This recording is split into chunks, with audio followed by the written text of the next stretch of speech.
하나님의 말씀은 사도행전 9장 10절부터 19절 상반절까지입니다. 그때에 다메섹에 아나니아라 하는 제자가 있더니 주께서 환상 중에 불러 이르시되 아나니아야 하시거늘 대답하되 주여 내가 여기 있나이다 하니 주께서 이르시되 일어나 집 가라 하는 거리로 가서 유다의 집에서 다소 사람 사울이라 하는 사람을 찾으라. 그가 기도하는 중이니라. 그가 아나니아라 하는 사람이 들어와서 자기에게 안수하여 다시 보게 하는 것을 보았느니라 하시거늘 아나니아가 대답하되 주여 이 사람에 대하여 내가 여러 사람에게 듣사온즉 그가 예루살렘에서 주의 성도에게 적지 않은 해를 끼쳤다 하더니 여기서도 주의 이름을 부르는 모든 사람을 결박할 고난을 대제사장들에게 받았나이다 하거늘 주께서 이르시되 가라 이 사람은 내 이름을 이방인과 임금들과 이스라엘 자손들에게 전하기 위하여 택한 나의 그릇이라. 그가 내 이름을 위하여 얼마나 고난을 받아야 할 것을 내가 그에게 보이리라 하시니 아나니아가 떠나 그 집에 들어가서 그에게 안수하여 이르되 형제 사울아 주 곧 내가 오는 길에서 나타나셨던 예수께서 나를 보내어 너로 다시 보게 하시고 성령으로 충만하게 하신다 하니 즉시 사울의 눈에서 비늘 같은 것이 벗어져 다시 보게 된지라. 일어나 세례를 받고 음식을 먹음에 강건하여 지니라. 아멘. 사람의 눈에 드러나지 않게 보이지 않는 곳에서 교회를 위해서 신실하게 봉사하는, 그래서 제가 존경할 수밖에 없는 교우님이 있습니다. 지난달 초에 그 교우님 부부가 경영하는 작은 가게를 찾아갔을 때 이런저런 얘기를 나누던 중에 그 교우님이 이런 말을 했습니다. 예전에는 하나님 믿기가 아주 쉬웠습니다. 그런데 믿음이란 하나님의 말씀을 쫓아 바르게 사는 것임을 알고 나니 하나님을 믿기가 어려워졌습니다. 하지만 지금의 삶이 예전에 비해 훨씬 더 보람되고 평안합니다. 그분은 자신의 근황을 밝히는 가운데에 그냥 지나치듯 이 말을 했지만, 그러나 믿음의 역설을 이보다 더 잘 표현할 수는 없을 것 같습니다. 우리말 사전에 의하면 역설의 의미를 어떤 주의나 주장 혹은 논리에 반대되는 이론이나 말이라고 정의하고 있습니다. 하나님 믿기가 쉬웠던 삶이 어느 날부터 하나님 믿기가 어려워졌다면 그 삶이 고달파지거나 평안과는 거리가 멀어지는 것이 논리적으로 타당하지 않겠습니까?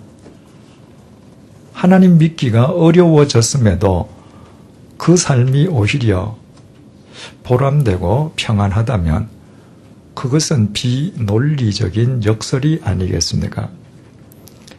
그런데 우리말 사전을 보면 역설이라는 말에는 또 다른 의미가 있습니다. 모순을 일으키기는 하지만 잘 음미해보면 그 속에 중요한 진리가 함축되어 있는 말이나 의견이 역설의 두 번째 의미입니다. 바로 이 역설의 두 번째 의미의 관점에서 그 교우님의 말을 들여다보면 더욱 역설적이라는 사실을 알게 됩니다. 모순처럼 보이는 그 교우님의 말을 잘 음미해보면 그 속에 중요한 진리가 들어있기 때문입니다. 이제 우리 그 교우님의 말을 한번 음미해 보십시다. 하나님을 믿는 사람에게 언제 하나님 믿기가 쉽습니까? 하나님을 믿긴 믿지만 자기 중심적으로 믿을 때 하나님 믿기는 대단히 쉽습니다. 주일날 예배에 참석하고 사랑하는 교우들과 함께 봉사하는 것으로 그리스도인의 의무는 끝납니다. 그 이외에 일주일 동안은 내 편한 대로, 내 원하는 대로, 내가 바라는 대로 살 뿐입니다. 그런 분에게 기도는 자기에게 아쉬운 것, 자신이 필요로 하는 것, 자신이 욕구하는 것을 하나님께 일방적으로 통보하는 시간에 지나지 않습니다. 이처럼 하나님을 믿되 자기중심적으로 믿는 사람은 하나님을 믿는다는 것이 어려울 것이 아무것도 없습니다. 예배에 참석하고 봉사하는 것 이외에는 예전의 삶이나 지금의 삶이나 전혀 구별되지 않기 때문입니다. 이처럼 쉬기만 하던 신앙생활이 언제 어려워지는 것입니까? 하나님을 인격적으로 만나고 하나님의 말씀을 쫓아 살기 시작하면서부터입니다. 믿음은 결코 내가 원하는 대로, 내가 바라는 대로, 내 뜻대로 사는 것이 아닙니다. 믿음은 자기를 버리고 자기 중심으로부터 하나님 중심으로 삶의 축을 옮기는 것입니다.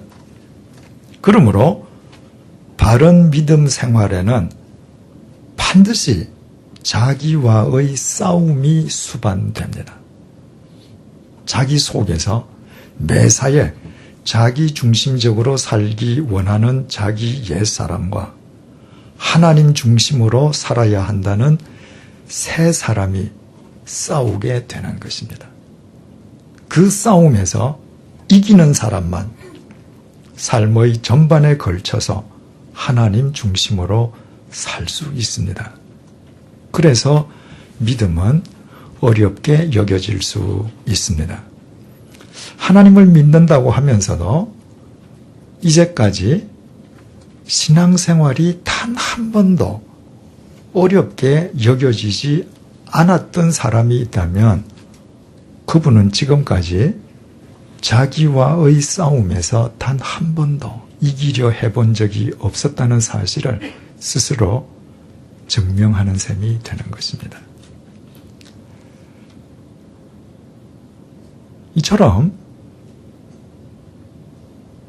대수롭지 않게 아주 쉽게 시작한 신앙생활이 하나님을 알게 되면서부터 어려워지는데 어떻게 그 삶이 도리어 보람되고 평안할 수 있는 영문은 또 무엇이겠습니까?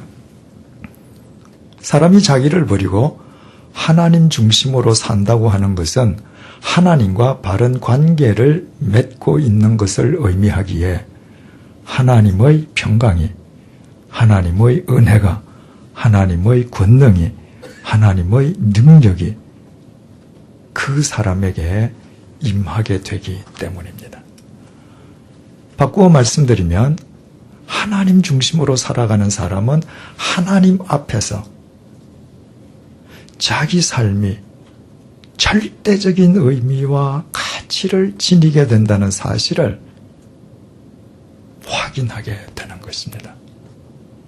그때부터 이 세상은 결코 줄 수 없는 평안을, 이 세상 그 무엇과도 바꿀 수 없는 보람을 누리게 되는 것입니다.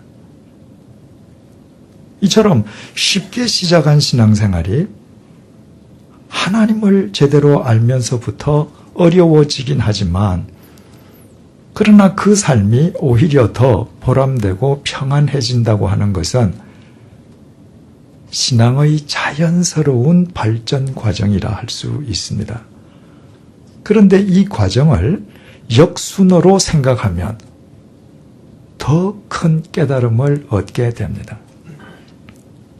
사람이 하나님 중심으로 살기 시작하면 그 삶만이 참된 평강과 참된 보람의 삶이라는 것을 자기 삶으로 직접 확인하게 됩니다.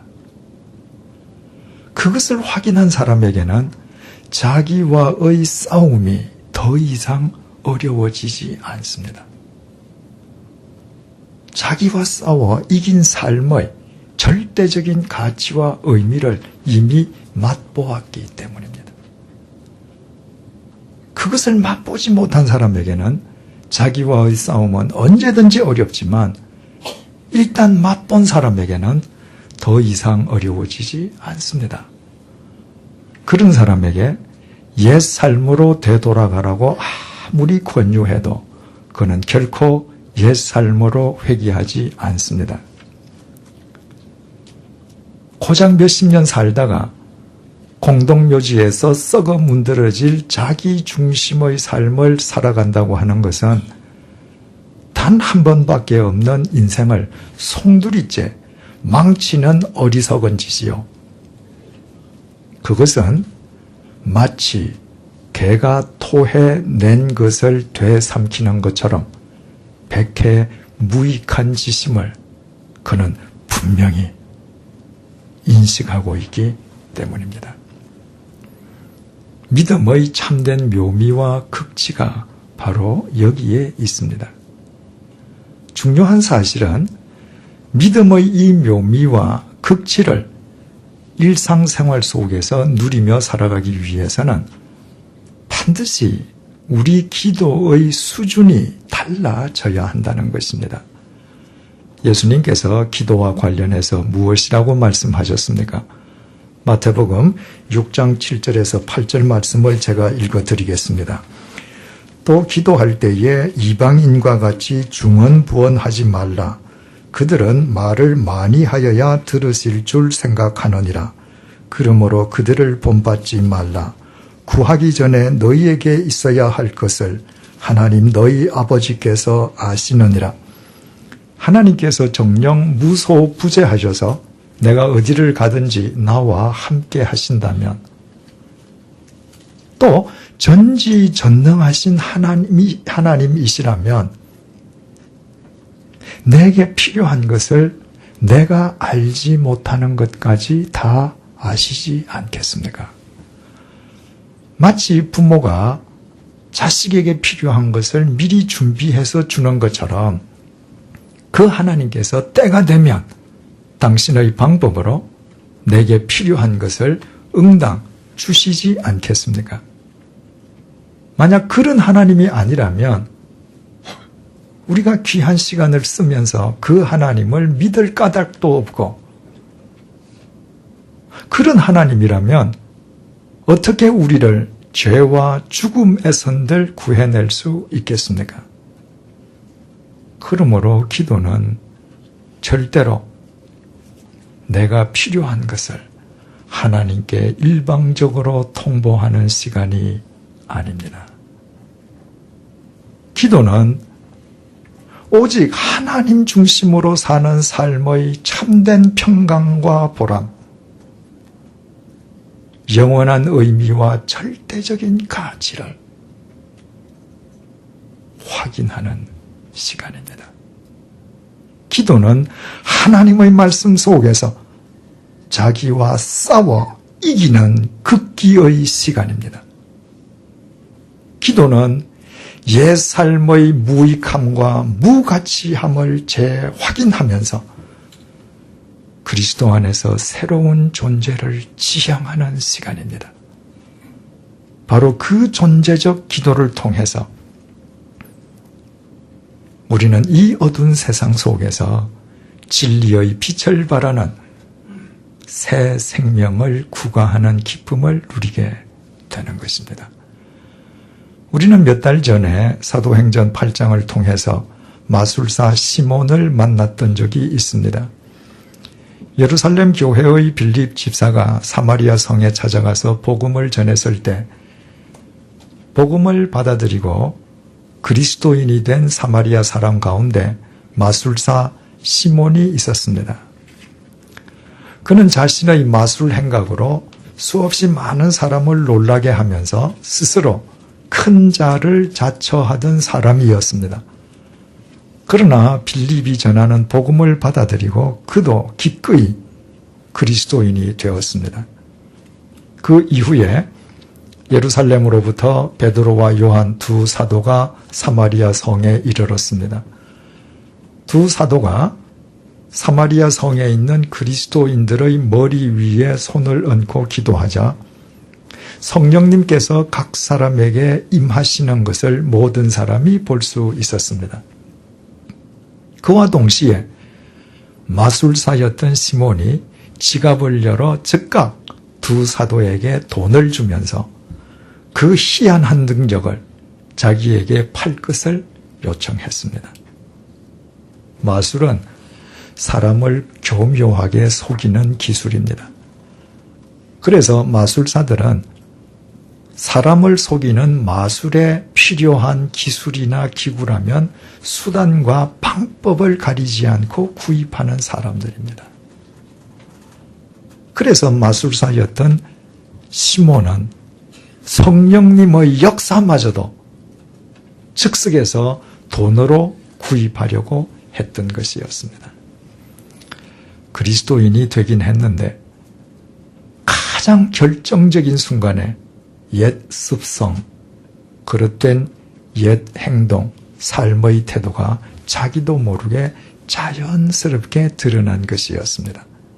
외적으로는 그리스도인이었지만 내적으로는 여전히 마술사 심성을 그대로 지니고 사는 사람이었습니다. 서두에 말씀드린 교우님의 말의 관점에서 본다면 그는 여전히 자기 중심으로 아주 쉽게 신앙생활하는 사람이었습니다. 그래서 베드로가 시몬을 이렇게 질책했습니다. 내가 하나님의 선물을 돈 주고 살 줄로 생각하였으니 내 은과 내가 함께 망할지어다. 하나님 앞에서 내 마음이 바르지 못하니 이 도에는 내가 관계도 없고 분깃될 것도 없느니라. 얼마나 당연한 말입니까? 하나님을 믿는다면서도 하나님보다 돈을 더 신뢰하는 그가 어떻게 하나님과 바른 관계를 맺을 수 있으며 또 그가 어떻게 자기와의 싸움에서 이기고 하나님 나라의 분깃을 얻을 수 있겠습니까? 그가 계속 이렇게 살아서야 고작 공동묘지에서 망하기밖에 더 하겠습니까? 그러나 베드로는 시몬을 질책만 한 것이 아니었습니다. 시몬에게 이렇게 해결책도 제시해 주었습니다. 그러므로 너의 이 악함을 회개하고 주께 기도하라. 혹 마음에 품은 것을 사하여 주시리라. 베드로는 시몬에게 회개하고 주님께 기도할 것을 명령했습니다. 우리말 혹으로 번역된 헬라어 에이하라는 그 앞에 나오는 조건절을 강조하는 표현이라고 했습니다. 따라서 베드로의 말은 회개하고 주님께 기도하면 혹시 용서받을지도 모른다는 모호한 말이 아니라 회개하고 주님께 기도하기만 하면 반드시 주님의 사하심을 받을 수 있을 것이라는 말이었습니다. 그런데 베드로가 기도하라고 말을 할 때 사용된 헬라어 동사가 데오마이로서 묶다, 붙들어 매다는 의미라고 말씀드렸습니다. 베드로는 마술사였던 시몬에게 기도를 통해서 자신을, 자기의 심령을 주님께 동려 맬 것을 권했던 것입니다. 이것은 베드로가 갈릴리의 무식한 어부였기에 잘못 표현했거나 자기 임의대로 사용한 말이 아니었습니다. 바로 그 단어는 예수님께서 제자들에게 가르쳐 주신 단어였습니다. 예수님께서 누가복음 21장을 통해서 곧 닥쳐올 대환란에 대해서 설명을 해주신 뒤에 결론을 이렇게 맺으셨습니다. 누가복음 21장 36절 말씀입니다. 이러므로 너희는 장차 올 이 모든 일을 능히 피하고 인자 앞에 서도록 항상 기도하며 깨어 있으라. 주님께서는 제자들에게 장차 닥칠 대환란 속에서도 주님 앞에 떳떳이 설 수 있는 길은 항상 기도하는 길밖에 없음을 일깨워 주신 것입니다. 그런데 주님께서 기도하라고 말씀하실 때 사용된 헬라어 동사가 바로 데오마이였습니다. 주님께서는 어떤 상황 속에서도 주님 앞에 떳떳이 설 수 있는 길은 기도를 통해서 자기 심령을 주님께 동려 매는 것뿐임을 친히 밝혀주신 것이었습니다. 제자들이 기도를 통해 자기 심령을 주님께 붙들어 맨다는 것은 곧 주님께서 당신의 능력의 손으로 그를 꼭 붙들어 주심을 의미하기 때문이었습니다. 그래서 베드로는 자신이 주님께 배웠던 그대로 마술사였던 시몬에게 데오마이, 기도를 통해서 주님에게 그의 심령을 동려 맬 것을 권했습니다. 기도를 통해서 자기를 주님께 동려 맬 때에만 하나님 중심으로 살아갈 수 있고, 기도를 통해 자기의 심령을 주님께 붙들어 맬 때에만 자기와의 싸움에서 능히 이길 수 있고, 기도를 통해 자기를 주님에게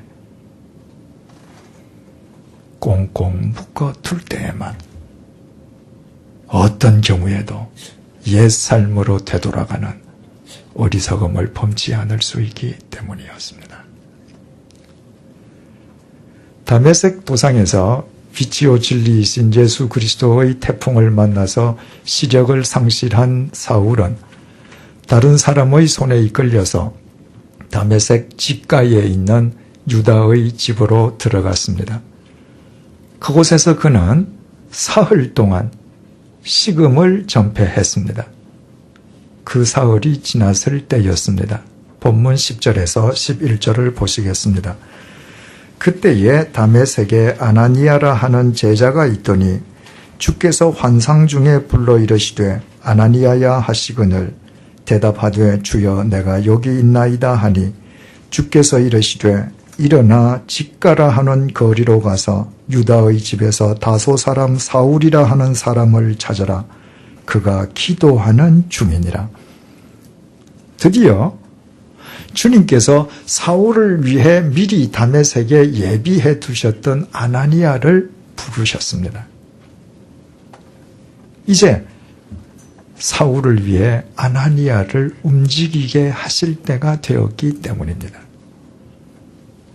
오늘 우리가 주님의 이 말씀 속에서 유의하고자 하는 것은 주님께서 아나니아에게 다메섹 집가에 있는 사울에 대해서 언급하시면서 다소 사람 사울이라는 사람을 찾아라. 그가 기도하는 중이니라.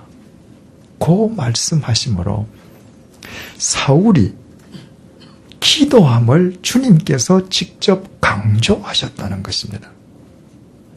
주님의 이 말씀으로 인해서 우리는 사울이 사흘 동안 식음을 전폐했던 것은 주님 앞에 금식하며 기도하기 위함이었음을 알게 됩니다. 본문에서 기도하다는 동사는 일반적인 의미로 기도한다는 의미의 헬라어 프로시코마이로 기록이 되어 있습니다. 그런데 우리말 번역에는 빠져 있습니다만은 헬라어 원문을 보면 주님의 말씀 속에 두 단어가 더 들어 있었습니다. 보라는 의미의 감탄사 이두와 이유를 나타내는 접속사 가르가 원문에는 들어 있습니다. 따라서 헬라어 원문에 있는 주님의 말씀을 그대로 번역하면 이런 말이 됩니다. 집가라 하는 거리로 가서 유다의 집에서 다소 사람 사울이라 하는 사람을 찾아라. 왜냐하면 보라, 그가 기도하기 때문이다. 사울의 기도가 얼마나 주님의 마음에 흡족했으면 주님께서 감탄하시고 마치 자랑하시듯 그가 기도하고 있음을 강조하셨겠습니까? 사울이 하나님께 기도드린 것이 이때가 처음이었던 것은 아니었습니다. 사울은 바리새인이었습니다. 바리새인은 유대인 가운데에서 모든 종교적 전통에 가장 철두철미한 사람들이었습니다. 경건한 유대인들은 하루에 3번씩 예루살렘 성전을 직접 찾아가서 기도했습니다. 유대인 가운데 가장 경건하다고 자처하는 바리새인들이 그 기도를 철저하게 하였으면 두말할 나위가 없습니다. 바리새인 중의 바리새인이었던 사울 역시 예외가 아니었습니다. 사울에게 기도는 그의 일상사였습니다. 그러나 그렇게 기도하는 사울이었음에도 그는 이 땅에 오신 성자 하나님을 부정하고 박해하는 짓을 서슴지 않았습니다. 그때까지 사울의 기도는 자기중심적인 기도였기 때문입니다. 사울에게 있어서 기도는 자신의 신념과 의지, 자신의 욕구와 이기심을 강화하기 위해 하나님을 수단으로 삼는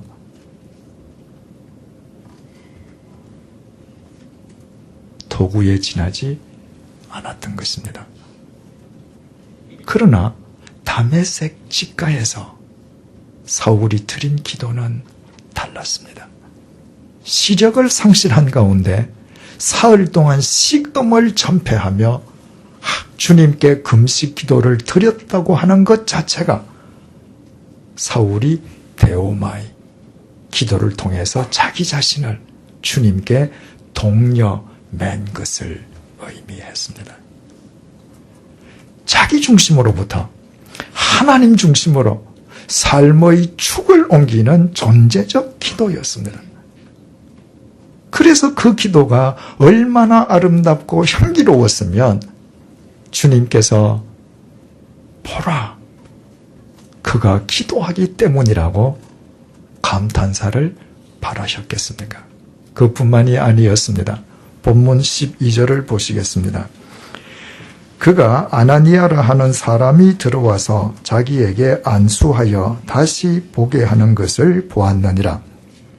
사울을 위해서 주님께서 아나니아를 부르심과 동시에 기도하는 사울로 하여금 아나니아가 자기를 찾아와서 안수함으로 사울 자신이 시력을 다시 회복하는 것을 기도 속에서 보게 하셨습니다. 시력을 상실한 사람이 다시 시력을 회복한다고 하는 것은 전혀 새로운 삶을 살기 시작함을 의미합니다. 주님께서는 기도하는 사울로 하여금 이제까지와는 전혀 다른 새로운 삶을 살게 될 새로운 존재로서의 사울 자신을 기도 속에서 직접 보게 하신 것이었습니다. 그의 기도 자체가 자기 자신을 주님께 동여매므로 그리스도 안에서 새로운 피조물로 승화되는 존재적 기도였기 때문입니다.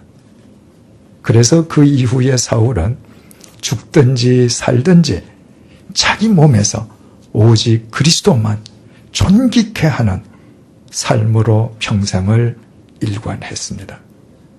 기도를 통해서 날마다 자기 자신을 동여매던 사울은 예수 그리스도 안에서 하나님 중심으로만 살아갈 수 있었고, 기도를 통해 자신을 동여매고 살았기에 자기와의 싸움이 어렵지 않았고, 기도를 통해 자기 자신을 예수 그리스도에게 묶어두었기에 옛 삶으로 회귀한다는 것이 얼마나 어리석은 짓인지 그는 매일 확연하게 보면서 살았기 때문입니다.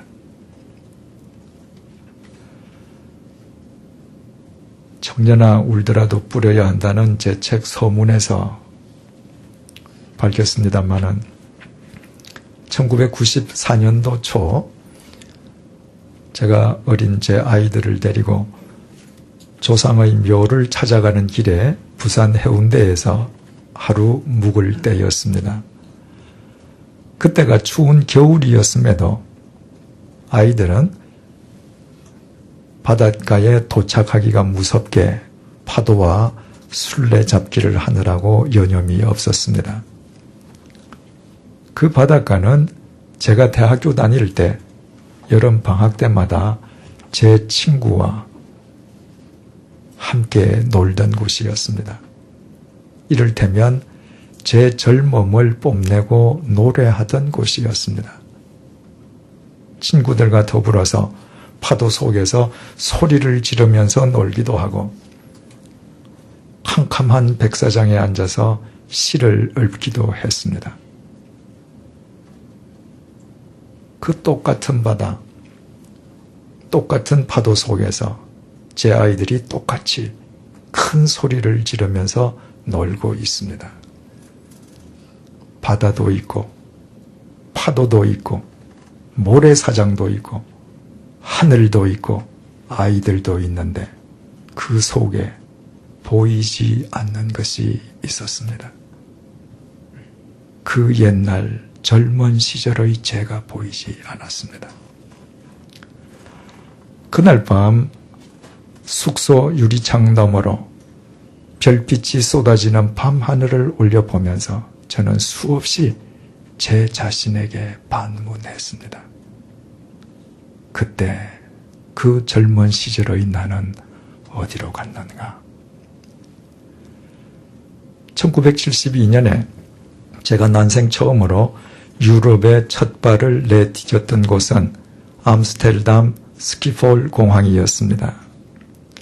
그리고 1999년에 27년 만에 암스테르담 스키폴 공항을 또다시 찾아가게 되었습니다. 27년 전에 비해서 공항 청사는 엄청나게 확장되어 있었습니다. 저는 사람들에게 27년 전 사용하던 청사를 물어서 그곳을 찾아갔습니다. 그리고 복도 의자에 앉았습니다. 그날도 수없이 많은 승객들이 분주하게 오갔습니다. 그 많은 승객들 가운데에서 그 옛날의 저를 찾았습니다. 27년 전 24살의 나이에 설레는 마음으로 저 복도를 걸어 나오던 나는 어디로 갔는가? 그때의 나는 영원히 사라지고 말았는가? 아니었습니다. 그때의 나는 지금의 내 속에 살아 있었습니다. 그 옛날 대학교 다니며 해운대에서 제 젊음을 노래하던 20대의 저도 역시 제 속에 남아 있었습니다. 20여 년 전에 이 양화진 자락으로 이사를 와서 20여 년 동안 시간 날 때마다 이 양화진 묘역을 걷던 저 또한 양화진 묘지기로 살아가는 현재의 제 속에 고스란히 남아 있습니다. 사랑하는 교우 여러분, 우리가 만난 시간은 순식간에 형체도 없이 사라지지만 그와 동시에 마치 모래시계의 아랫부분처럼 결코 사라지지 않고 우리의 삶 속에 고스란히 축적된다는 사실을 아십니까? 현재 우리 각자의 모습이 우리가 태어나서 그동안 맞았던 모든 시간의 총체적인 집합체라는 사실을 아십니까? 이 이후로 우리가 또다시 맞게 될 시간이 무의미한 옛 삶의 답습이 아니라 참된 보람과 평안, 영원한 의미와 절대적인 가치로 축적되기를 원하십니까? 그렇다면 우리 모두 본문의 사울처럼 기도의 사람이 되십시다. 기도를 통해서 우리 자신을, 우리의 심령을 주님께 동려매십시다. 그때 우리는 믿음의 묘미를 누리게 될 것이요, 우리의 삶은 믿음의 극치를 이루게 될 것입니다. 기도를 통해서 우리 자신을 동려맨 바로 그 주님께서 우리를 친히 안수해 주심으로 이 어두운 세상 속에서 우리가 나아가야 될 길을 밝히 볼 수 있도록 우리의 눈을 새롭게 열어주실 것이기 때문입니다. 기도하시겠습니다. 주님, 이 시간 우리 모두 주님의 말씀 앞에서 지나간 시간의 축적판인 우리의 삶을 들여다봅니다. 그리고 우리가 이미 버렸던, 반드시 버려야만 하는 옛 삶이 뜻도 없이 반복되고 있음을 발견합니다. 그래서 우리의 삶은 물거품처럼 공허하기만 합니다. 우리의 기도를 또 들여다봅니다. 우리에게 있어야 할 것을 다 알고 계시는 하나님 아버지를 믿지 못해 매일 우리에게 필요한 것만을 통보하는 것으로 그치기에 우리의 기도는 무의미한 공기의 진동으로 끝나고 있습니다. 이처럼 자기중심으로 살아서야 100년을 산다 한들 우리의 삶이 후회와 한탄으로 끝날 수밖에 없지 않겠습니까? 주님, 우리 모두 기도하되 기도를 통해 우리 자신을 주님께 동려매게 하여 주옵소서. 기도를 통해 길이요 진리요 생명이신 주님께 우리의 심령이 날마다 매여 있게 하여 주옵소서. 기도를 통해 옛 삶을 반복하는 것은 개가 토한 것을 되삼키는 것처럼 백해무익한 짓임을 깨닫게 하여 주옵소서. 기도를 통해 주님의 권능을 힘입어 날마다 자기와의 싸움에서 승리하는 새로운 존재의 기쁨을 얻게 하여 주옵소서. 기도를 통해 날마다 주님을 뵙는 새로운 영안을 주옵소서. 기도를 통해 우리의 삶이 참된 평강과 보람, 그리고 영원한 가치와 의미로 충만하게 하여 주옵소서. 그리하여 기도를 통해 날마다 믿음의 묘미를 누리게 해주시고, 기도를 통해 우리의 삶이 믿음의 극치를 이루어가게 하여 주옵소서. 예수님의 이름으로 기도드립니다. 아멘.